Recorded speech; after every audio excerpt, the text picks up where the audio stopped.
supondo que o modelo de Thomson estivesse correto, o que que a gente iria esperar, tá? Vocês lembram que para o Thomson, né, nós tínhamos o átomo como sendo uma massa toda positiva, né? Então, digamos assim, ó, isso aqui seria o ouro, né? E para o Thomson teriam alguns eletronzinhos aqui, né, incrustados dentro dessa estrutura, tá? Mas lembrem que a característica é que essa massa positiva, ela era o quê? Permeável, né? O que que se esperava, né? Que as partículas, por exemplo, alfa, né, elas viessem e penetrassem, digamos, né, essa parte permeável aí, e seguissem a sua trajetória retilínea, mas se esperava bastante, né, que houvesse um pequeno desviozinho, pelo menos ali de 1 grauzinho, tá, na sua trajetória. Por quê? Porque essa massa, vocês sabem que ela é positiva, né? Então vamos supor, né, que viria a partícula alfa aqui, né, quando ela ficasse muito próxima dessa massa positiva, ela iria desviar um pouquinho a sua trajetória. Um pouquinho, tá? Porque como isso aqui não era muito massivo, né, essa interação entre os positivos ali não é muito forte, né? Então, na verdade, ela viria, interagiria um pouquinho e iria desviar. Tranquilo. O que que ele observou? Ele observou, na verdade, que poucas faziam esse desvio, tá? E, na verdade, né, a maioria só passou direto, né? Como se nada tivesse na frente, só passou, foi embora, tá? Retilíneo. Ok. A segunda coisa que deveria ter sido observado, que todos esses desvios, como a gente comentou, eles deveriam ser muito pequenos. Se por um acaso a partícula alfa até entrasse, digamos aqui, né, nessa região permeável, tudo bem, né? Então vamos supor, até era plausível que ela entrasse, como ela era um pouquinho densa, né? E isso aqui era permeável, ela entrasse e seguisse o seu caminho, né? Ou no máximo desviasse um pouquinho, tá? Como a gente viu, né? Mas todas sofreriam isso, ou retilíneo ou um pouquinho desvio. Só que quando ele deixou correr mais tempo o experimento dele, o que que ele observou? Olha só, que uma partícula, uma só, tá? A cada 12 mil, isso em algumas bibliografias, outras falam que é a cada 20 mil partículas, tá? Sofria aquele desvio muito grande. Então, o que que se esperava? Que todo mundo ou passasse reto ou pelo menos desviasse um pouquinho.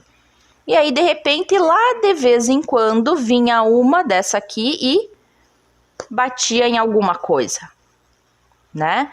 Ou ela vem de cantinho e dá um grande desvio, ou ela batia em cheio em algo maciço, né? E fazia a sua retroemissão. Então, era isso que estava sendo observado. Ou seja, alguma coisa muito densa tem ali dentro. Muito densa e positiva, a ponto de vez em quando essa partícula aqui encontrar essa parte bem massiva e bater nela e desviar muito, tá? E aí, a partir disso, ele foi lá e pensou, tem alguma coisa errada nesse modelo do Thomson, né? Então, vamos pensar no que pode ser.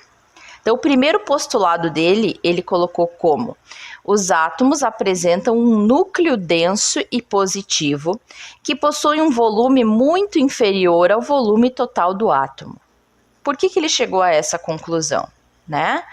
Porque, de novo, alguma coisa, né, essa partícula alfa estava encontrando por causa desses desvios grandes, né?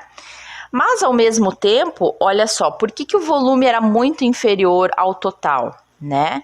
Porque, na verdade, a maior parte das partículas alfa passava direto. Então, era muito difícil essa partícula encontrar, né, esse positivozinho. Vou pegar aqui, ó. Como se o núcleo fosse isso aqui, ó. Então, era muito difícil essa alfa chegar aqui, encontrar isso aqui para poder desviar, né? Então, em todo aquele volume que tinha, Um volume muito pequenininho que era esse muito denso e positivo, né? Tinha lógica.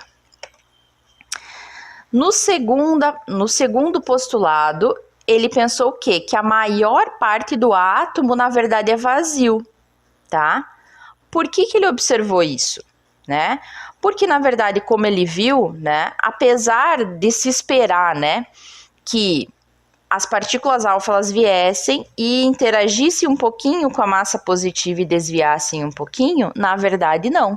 Na verdade, a maior parte não encontrou nenhum obstáculo na sua frente. Ou seja, deveria ter um vazio, na verdade, porque a alfa não encontrou nada. Terceiro postulado, a massa do átomo está principalmente concentrada no núcleo, né? Por que ele teve essa observação? Olha só, quando Thomson descobriu lá os elétrons, ele já tinha visto, né, que um elétron ele tinha, né, um tamanho 2.000 vezes inferior, né, ao menor átomo conhecido, ao menor elemento conhecido, que era o hidrogênio.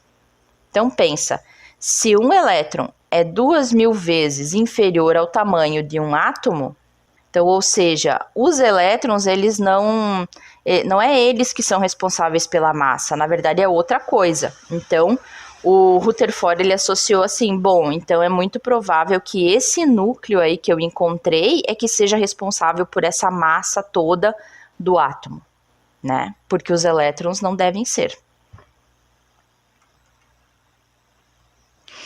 E para finalizar, o que ele pensou, né? Lembram lá que o Thomson, eu disse para vocês que tudo estava parado, né? Então, para o Thomson, o átomo era aquela, né, esfera positiva que estava parada e todos os elétrons incrustados aqui também estavam parados, né? Mas aí, o Rutherford, né, pensando na questão que, por exemplo, né, o sistema planetário, existe algo que é um núcleo no sistema solar, nesse caso, que é o Sol, e ele pensou assim, olha, existem, né, planetas orbitando em torno desse Sol, que é um centro.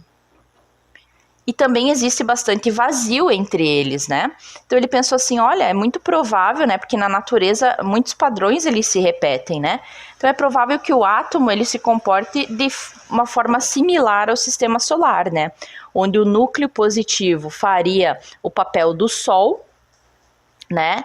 E na verdade os meus elétrons, né? Eles seriam como os planetas que ficam orbitando ao entorno desse núcleo, tá? Outra questão que é importante é que para ele essas órbitas elas eram circulares, tá? Por que eu ressalto isso? Porque depois, né, mais tarde foi descoberto que essas órbitas, né, entre aspas, que na verdade não é exatamente isso, né, elas não são somente circulares, tá? Mas a princípio, então, para ele, esses elétrons iriam orbitar de forma circular ao entorno desse núcleo positivo, tá?